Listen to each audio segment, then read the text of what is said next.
నా పేరు కొంక రామచంద్రం. నాకు నలుగురు అమ్మాయిలు. మాది సిద్దిపేట.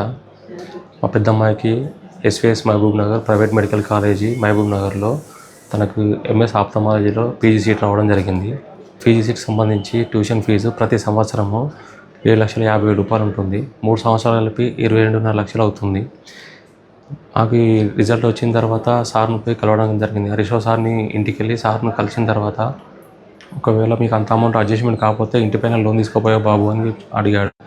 సార్ మా పిల్లలకు సంబంధించి కూడా నేను ఇంటిపైన లోన్ తీసుకున్నాను సార్ అని చెప్పి సార్ చెప్పగానే, సార్ ఇంకో మాట ఆలోచించకుండా, సరే బాబు నేను నా సొంత ప్రాపర్టీ అయినటువంటి నా ఇంటిపైన నేను ఎడ్యుకేషన్ లోన్ ఇప్పిస్తాను, అమౌంట్ తీసుకొని చదివించుకో, ఎక్కడ కానీ డబ్బు లేదని దాని కారణంగా పిల్లలను చదువు ఆపకూడదు అని చెప్పి సారు రిస్క్ తీసుకొని తొందరగా మాకు యూనియన్ బ్యాంక్లో మాకు లోన్ ఇప్పించడం జరిగింది.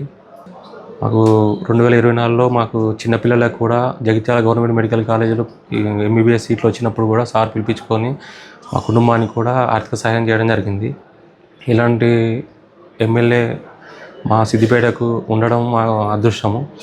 ఇంతమందిలో కూడా ఇన్ని లక్షల మందిలో సార్ మమ్మల్ని గుర్తించి అసలు మమ్మల్ని పిలిపించుకొని మాకు ఇలా సాయం చేయడము ఏ జన్మలో చేసుకున్న పుణ్యమో. దేవుడు అనే అతను ఏదో ఒక రూపంలో వస్తాడు అంటారు. దేవుడు హరీష్ రావు రూపంలో వచ్చి మాకు సహాయం చేసిండు. జీవితాంతం సార్ కూడా అనుకుంటాం. నా పేరు కొంక మమత, మాది సిద్దిపేట. నాకు ఎస్విఎస్ మెడికల్ కాలేజ్లో మహబూబ్ నగర్లో ఎంఎస్ ఆఫ్థాల్మాలజీ సీట్ వచ్చింది. దానికి సంవత్సరానికి 7.5 లక్షలు చొప్పున 3 సంవత్సరాలకి 22.5 లక్షలు అవుతుంది. ఇక అంత ఎలా కట్టగలము అని చెప్పేసి టెన్షన్ పడుతూ హరీష్ రావు సార్ దగ్గరికి వెళ్ళాము. హరీష్ రావు సార్ గారు అన్నారు, లోన్ తీసుకోపోయారా అన్నప్పుడు, ఇంటిపైన ఆల్రెడీ లోన్ ఉంది సార్ అని చెప్పగానే, సార్ వాళ్ళ సొంత ప్రాపర్టీ అయిన వాళ్ళ ఇంటిపైనే మాకు లోన్ తీసి ఇచ్చారు. దాంట్లో మళ్ళీ అలాట్మెంట్ తర్వాత రిపోర్టింగ్కి 3 డేసే టైం ఇచ్చారు. అందులో 3 డేస్ చాలా కష్టపడి మాకు లోన్ శాంక్షన్ చేశారు. దానికి తోడు ఫస్ట్ ఇయర్లో హాస్టల్కి సంబంధించి కూడా 1 lakh ఇచ్చారు సార్. సార్ మాకు చెల్లె వాళ్ళకి జగిత్యాలలో సీట్ వచ్చినప్పటి నుంచి కూడా మాకు చాలా హెల్ప్ చేస్తూనే ఉన్నారు. సార్కి ఎప్పుడు రుణపడి ఉంటాము. ధన్యవాదాలు సార్.